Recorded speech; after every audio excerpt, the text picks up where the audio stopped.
మంత్రి పదవి వస్తే సంతోషిస్తానన్నారు బీజేపీ ఎంపీ డీకే అరుణ. మహిళా రిజర్వేషన్ బిల్లు బీజేపీ తీసుకొచ్చిందన్నారు. మహిళలకు ప్రాధాన్యత ఉంటుందని ఆశిస్తున్నట్లు తెలిపారు. మహబూబ్ నగర్ పార్లమెంట్ అభివృద్ధి లక్ష్యమంటున్న డీకే అరుణతో మా ప్రతినిధి Venkatesh face to face. Mahabubnagar MP DK Aruna పార్లమెంట్లో అడుగుపెట్టబోతున్నారు. ఎన్డీఏ సమావేశానికి ఆమె హాజరవుతున్నారు. మేడం, కంగ్రాచులేషన్, తొలిసారిగా పార్లమెంట్లో అడుగుపెడుతున్నారు. సో ఎలాంటి కార్యాచరణతో ముందుకెళ్ళబోతున్నారు?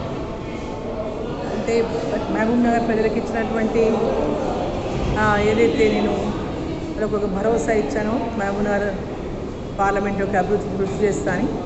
తప్పకుండా విద్య, వైద్యం, అదేవిధంగా ఇరిగేషన్ పరంగా, అదేవిధంగా రోడ్డు మార్గాలు కానీ, రైలు మార్గాలు కానీ, అక్కడ ఉన్నటువంటి యువత కోసం కానీ, ప్రతి ఒక్కరికి పాలమూరు నియోజకవర్గం, పార్లమెంట్ నియోజకవర్గం ప్రజలకు ఇచ్చినటువంటి భరోసాని తప్పకుండా నిలబెట్టి.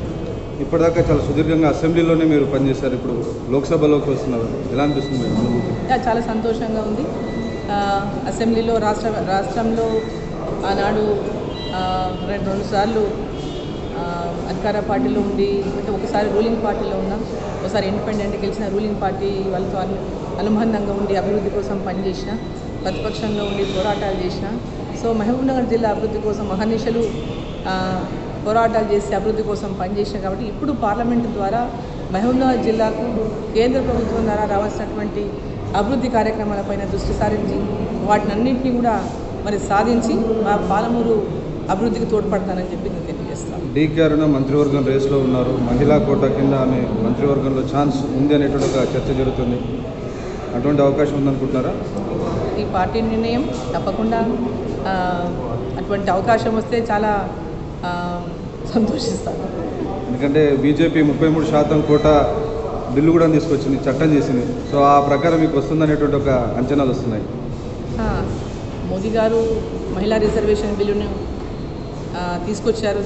మొత్తం దేశవ్యాప్తంగా రాబోయేటటువంటి ఎన్నికల్లో, నెక్స్ట్ జనరల్ ఎలక్షన్స్లో బిల్లుని అమలు చేయబోతున్నారు. సో ఈ సందర్భంగా ఇప్పుడు పార్లమెంటుకు ఎన్నికై వచ్చినటువంటి మహిళల లోపల మరి వారు మహిళలకు కూడా తప్పకుండా వారు ఎక్కువ శాతం అవకాశం ఇస్తారని చెప్పి నేను భావిస్తున్నాను.